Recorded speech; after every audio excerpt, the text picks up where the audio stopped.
Good morning and Assalamu alaikum, dear students, teachers, parents, governing board members, and well wishers. As we come to the end of the first term, we thank each one of you for encouraging us and actively participating and contributing in all our endeavors and initiatives. It's been a wonderful term despite moving to face to face to distance, and yet our children or students have progressed tremendously and they have brought laurels to the families and to the school. So we are thankful to you. As we step into the summer holiday almost for 2 months, I would like to highlight on the social media guidelines that the UAE authorities have released on 17th June 2026. Now, based on the guidance from the UAE authorities, children below the age of 15 are strictly prohibited to create or using and operating a personal account on all the social media platforms. However, children attaining 16 years have restrictions with a parental control. The same resolution refrains children from accessing social interactions, posting, commenting, participating in any such social discussions.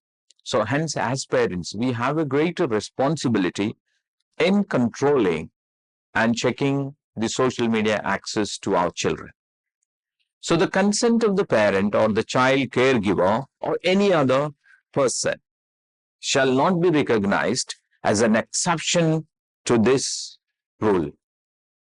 So as parents, we have a greater responsibility in complying with it that our children below the age of 15 and 16 should not have an account nor access social media at a large extent. Hence, we need to be mindful of these regulations so that our children can use their time productively in enhancing their academic skills like reading habits, hobbies, and working on their interested passions so that they can excel either in coding or reading or mathological things or something hands-on for the younger children, as well as students with specific interests can enroll in various camps and develop their skill set. So, dear parents, as we get into the holidays, I'm sure our children and students are going to have marvelous opportunities and ample initiatives to meet with people, to interact and develop their skills. At the same time, as I was reading a book on Bharatiyata, a Sanskrit slok comes to my memory. It goes as Kaka Chesta Bako Dhyana Swana Nidra Tathaiva Cha Alpahari Grihatyagi Vidyardina Panchalakshanam. So, the sloka states 5 qualities for a student. Now, the first one is Kaka Chesta, which means the effort of a crow. Now, if you look at or remember the story of Thirsty Crow, we know the perseverance of the crow, the continuous efforts of the crow to quench its thirst. And that's one of the qualities of a student. He has to or she has to be more inquisitive, persevering, and putting in continuous efforts to reach the goal. The second quality is Bhako Dhyana. Bhako is the bird crane, and we all watch crane near the pool or a pond or a lake. It stands on its one leg. However, it is so focused that it concentrates so much to catch the fish. And that's one of the qualities a student should be having, to be focused, not to be distracted, whether it is social media, a health reason, or any other reasons, but they should be focused on their goal. The third one is Shwana Nidra, which means a dog's sleep.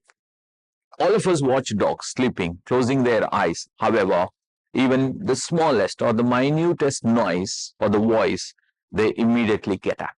And that's the alertness we are looking at here. That the student should be alert to everything that is happening in and around. It could be through the senses, it could be through the circumstances, the child or the student should be so alert that he or she has to learn from that. And the fifth one is alpahari. Ahar in Sanskrit means food. Alpa means small portions. Okay. Here, it's not about we eat less. Rather, it's about how do we feed our senses.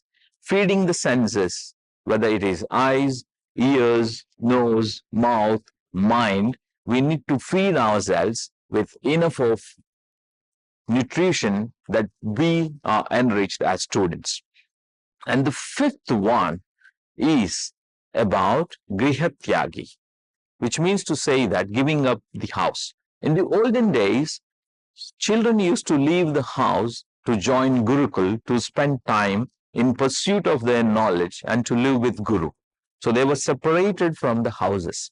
Now here giving up for us is not about the house, rather it's giving up everything that we own in pursuit of the knowledge.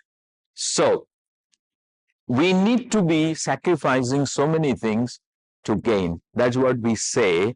To gain, you need to be paining. Okay. So I think without pain, no gain. That's how it goes. And hence, students should always be persevering, putting in effort. They should also be focused.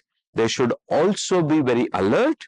And they should also be nutritious, or rather having lot of ideas to feed themselves, and at the same time they should be sacrificing their lot of other comfort zones so that they can attain the qualities of the student.